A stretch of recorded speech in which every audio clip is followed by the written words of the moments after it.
প্রিয় শিক্ষার্থী, আসসালামু আলাইকুম। ভোগলপাতি ডৌতলা ইউনিয়ন মাধ্যমিক বিদ্যালয়ের অনলাইন ক্লাসে তোমাদের স্বাগতম।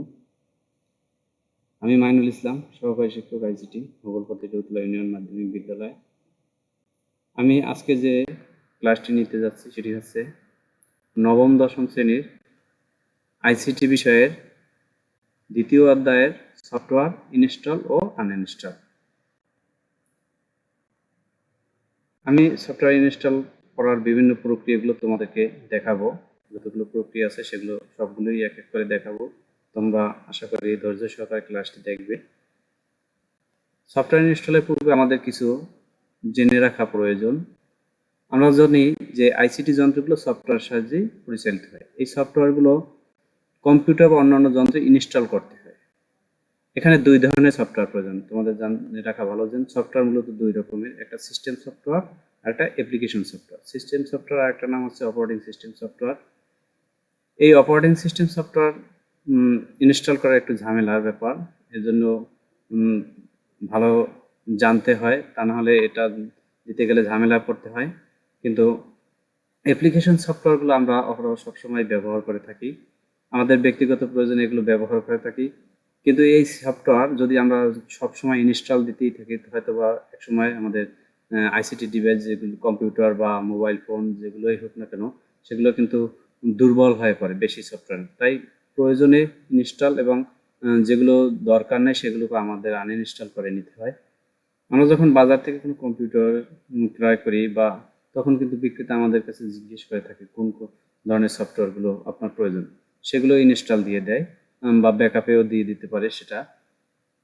কিন্তু অপারেটিং সিস্টেম সফটওয়্যারটা সবসময় তারা দিয়ে দেয়, সেখানে সেটা একটু ঝামেলার ব্যাপার। অপারেটিং সিস্টেম সফটওয়্যার ছাড়াও আইসিটি যন্ত্র ব্যবহার করতে আমাদের বিভিন্ন ধরনের সফটওয়্যার প্রয়োজন। এই সফটওয়্যারগুলো ব্যবহারকারী যন্ত্রটি ব্যবহারের উদ্দেশ্যেই ভিত্তিতে ইনস্টল করা হয়। তবে ইনস্টলের পূর্বে আমাদের কিছু জিনিস খেয়াল রাখতে হবে। আমার জানতে হবে যে আমার যে ডিভাইসটি সেটি, আমি যদি উদাহরণ হিসাবে কম্পিউটারটি ধরে নিই, তাহলে আমাকে জানতে হবে অপারেটিং সিস্টেম সেটি 32 বিট না 64 বিট। যদি 32 বিট হয় তাহলে আমাকে 32 বিটের সফটওয়্যারটি ইনস্টল দিতে হবে, বা 64 বিটের হলে 64 বিটের সফটওয়্যারটি ইনস্টল দিতে হবে। তা নাহলে আমাদের সিস্টেম হয়তো বা অনেক সময় ঝামেলা করতে পারে। সেই জন্য আগেই এটা জেনে রাখা ভালো। তবে আরও কিছু জিনিস আমাদের জেনে রাখা ভালো, যে সফটওয়্যারগুলো ইনস্টল করা হবে তা তোমার যন্ত্রে বা হার্ডওয়্যারে সাপোর্ট করে কিনা, যেটা বললাম 32 বিট বা 64 বিট সফটওয়্যারগুলো দেখে নিবে। এরপর যদি আমরা সেই সফটওয়্যারটি পুরো পেন ড্রাইভ বা সিডির সাহায্যে দিতে চাই, ইনস্টল করতে চাই, তাহলে সেখানে একটি ফাইল থেকে রিডমি ফাইলটি এটি পরে নেওয়া ভালো, তাহলে তোমার বুঝতে সুবিধা হবে। এরপর ইনস্টলের সময় আমাদের অন্য কাজগুলো, ব্যাকগ্রাউন্ডে যে অন্য সফটওয়্যারগুলো রানিং থাকে সেগুলোকে বন্ধ রাখাই ভালো, কারণ তা নাহলে তোমার সিপিইউর উপরে অনেক প্রেশার পড়বে। অ্যান্টিভাইরাস সফটওয়্যারটা বন্ধ করা ভালো। এছাড়া যেটা অপারেটিং সিস্টেমে অ্যাডমিনিস্ট্রেটর অনুমতি আছে কিনা, সাধারণত এগুলো দেয়াই থাকে, তারপরও যদি না দেয়া থাকে সেটা অবশ্যই দিতে হবে। এছাড়া ইনস্টল করার প্রক্রিয়াটা অন্যান্য যে ডিভাইস তা তোমার সিস্টেমের উপরে নির্ভর করবে সফটওয়্যারগুলো। তবে এই প্রক্রিয়া অনেকটা একই ধরনের। কোনো সফটওয়্যার ইনস্টল করতে হলে প্রথমে আমাদের সফটওয়্যার সফট কপি বা ডিজিটাল কপিটা প্রয়োজন হবে। এখানে আমরা এই সফটওয়্যারগুলো বিভিন্নভাবে সংগ্রহ করতে পারি, সেটা সিডির মাধ্যমে, ডিভিডি, পেন ড্রাইভ বা ইন্টারনেট থেকে সংগ্রহ করা যেতে পারে। বেশিরভাগ ক্ষেত্রেই সফটওয়্যারগুলোর সাথে অটোরান নামে একটি প্রোগ্রাম সংযুক্ত থাকে। তোমাদের কম্পিউটারে যদি সিডি বা ডিভিডি বা পেন ড্রাইভ প্রবেশ করালে অটোরান প্রোগ্রামটি সচল হয়ে যায় এবং সফটওয়্যারটি সেট আপ করার অনুমতি চায়। অনুমতি প্রদান করার পর পরবর্তী ধাপগুলো অনুসরণ করে সফটওয়্যার ইনস্টল করা যায়। তবে একটা জিনিস, সেটা হচ্ছে সফটওয়্যার ইনস্টলের পর সবসময় কম্পিউটার বা তোমার ডিভাইসটিকে রিস্টার্ট দেওয়া ভালো। তা আমরা আজকে এখন দেখব তোমাদের পাঠ্য বইতে যেহেতু ভিএলসি মিডিয়া প্লেয়ার সফটওয়্যারটি ইনস্টল দেওয়ার ব্যাপারে বলা হয়েছে, তা আমি আগেই ইন্টারনেট থেকে ভিএলসি মিডিয়া প্লেয়ারটি ডাউনলোড করে নিচ্ছি। আমরা পর্যায়ক্রমে সেইগুলো দেখব। তখন তো চলো আমরা এখন কম্পিউটারে উইন্ডোতে চলে যাই, দেখি সফটওয়্যার ইনস্টল এবং আনইনস্টল করার প্রক্রিয়াগুলো। আমি আগেই ইন্টারনেট থেকে একটি ভিএলসি মিডিয়া প্লেয়ার ডাউনলোড করে রেখেছি, দেখা যায় যে ডেস্কটপে যে আমি প্লেয়ারটি রেখে দিছি। এছাড়াও আমার অন্য জায়গায়ও রাখা আছে। তোমাদের যেখানেই সফটওয়্যারটি থাকুক না কেন, সেটার উপরে যদি তুমি মাউসের রাইট বাটনে ক্লিক করো, আমি রাইট বাটনে ক্লিক করার পরে দেখো রান অ্যাজ অ্যাডমিনিস্ট্রেটর, আমি ক্লিক করলে দেখো কি আসতেছে। আমি যদি ক্লিক করি, এখানে একটি মেসেজ প্রদর্শিত হবে এখনই, রান ডোন্ট রান, অবশ্যই রানে ক্লিক করতে হবে। এছাড়াও এ পদ্ধতি ছাড়াও আমি আরও এটার উপর ডাবল ক্লিক, মাউসের উপরে যদি লেফট বাটনে ডাবল ক্লিক বা 2বার দ্রুত ক্লিক করি তাহলেও এই জিনিসটা আসবে। এরপরে আমি রান এখানে ক্লিক করব। ক্লিক করার পর একই সিস্টেম সবগুলো সফটওয়্যার ইনস্টল দেওয়ার ক্ষেত্রে দেখো তোমার নিচের টাস্ক বারে আমার একটা পারমিশন আছে। আমি দেখি ক্লিক করার পর কি আসে, আমার একটা পপ আপ উইন্ডো আসছে, সেখানে আমার পারমিশন আসছে, আমি কি এটা ইনস্টল দেবো কি দেব না। অবশ্যই আমি দেবো, তাহলে ইয়েসে ক্লিক করব। দেখো এখানে আছে প্লিজ সিলেক্ট এ ল্যাঙ্গুয়েজ, অবশ্যই আমরা ইংলিশ রাখবো যেহেতু বাংলা ভাষা নেই, ইংলিশ, তাহলে ওকে দেবো। ওকে ওকে দেওয়ার পরে এরকমের একটা উইন্ডো আসবে, এই যে আমরা দেখতে পাচ্ছি welcome to VLC media player setup. এখানে নেক্সট বাটনে ক্লিক করব। দেখো এখানে বিভিন্ন রকমের জিনিস লেখা আছে, এগ্রিমেন্টগুলো লেখা আছে, আমরা এগুলো পড়ার দরকার নেই।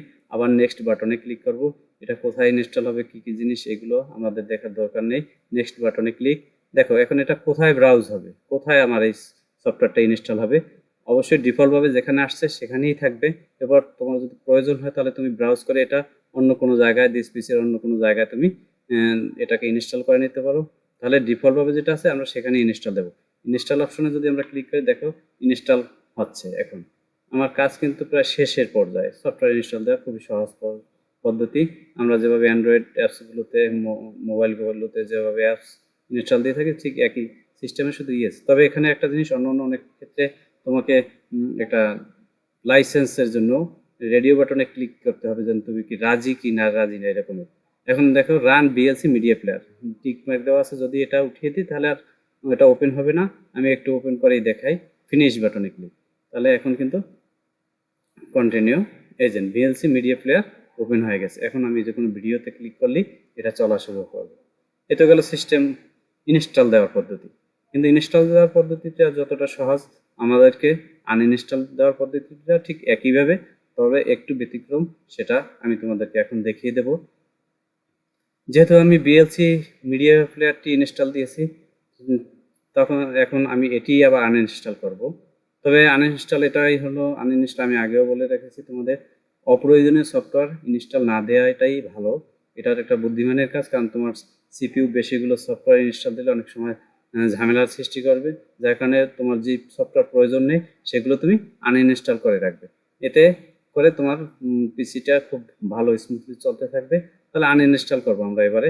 আমি এটাকে ক্লোজ বাটনে কেটে দিই। আনইনস্টল করার পদ্ধতিটা হচ্ছে, আমার উইন্ডোজ 11, তোমাদের বিভিন্ন রকমের, অনেকে 7 অথবা উইন্ডোজ 7 অথবা 10 অথবা 8, 8.1 যে যেটাই ব্যবহার করো না কেন, খুবই সহজ পদ্ধতি। আমি কয়েকটা পদ্ধতি আছে, তার মধ্যে সহজ যে পদ্ধতিটা সেটাই আমি তোমাদেরকে দেখাবো। আমার এখানে কিন্তু একটা সার্চ বার আছে, এই মাউস পয়েন্টারটা যেখানে রেখেছি এখানে একটা সার্চ বার আছে। আমি যদি সার্চ বারে লিখি কন্ট্রোল প্যানেল, দেখি আমি একটু লেখার চেষ্টা করি, CON, আমি এতটুকু দেওয়ার পরেই দেখো এখানে একটি কন্ট্রোল প্যানেল ওপেন হয়েছে। আমি এটাকে ক্লিক করব। এটাকে ক্লিক করলে এরকমের আসবে। আমি একটু বড় করে দিচ্ছি তোমাদের সুবিধার জন্য। এরকমের নাও আসতে পারে, আমি যেহেতু আগে ব্যবহার করেছি যার কারণে এরকম আসছে। সাধারণত এভাবে থাকে, আমি তোমাদেরকে দেখাই, এটাকে এরকমের থাকে। যেভাবেই থাকুক না কেন, এখান থেকেও তুমি পারবে প্রোগ্রামস, এটার উপর যদি ডাবল ক্লিক করি তাহলে এই যে আমার সিপিইউতে আমার কম্পিউটার যতগুলো সফটওয়্যার ইনস্টল আছে সবগুলো দেখা যাচ্ছে। এখান থেকে যে কোনোটা, আমি যদি বিএলসি মিডিয়া প্লেয়ার এটার উপরে মাউসের রাইট বাটন ক্লিক করি, দেখা যায় আনইনস্টল অরবিক চেঞ্জ, আমি এটার উপরে ক্লিক করলেই আনইনস্টল হয়ে যাবে। এটা তো গেলে একটা পদ্ধতি। আমি তোমাদেরকে আরও পদ্ধতি দেখাবো। সেটা হচ্ছে, আমি কন্ট্রোল প্যানেল ওপেন করার পরে আমি আবার একটু লিখে দেখাইছি, কন্ট্রোল প্যানেল লেখার পরেই আসছে, কিন্তু এটাকে যদি ওপেন করি তোমাদের অনেক সময় এভাবে থাকতে পারে, লার্জ আইকনে থাকতে পারে। এভাবে থাকলে তোমাকে খুঁজে বের করতে হবে কোথায় আছে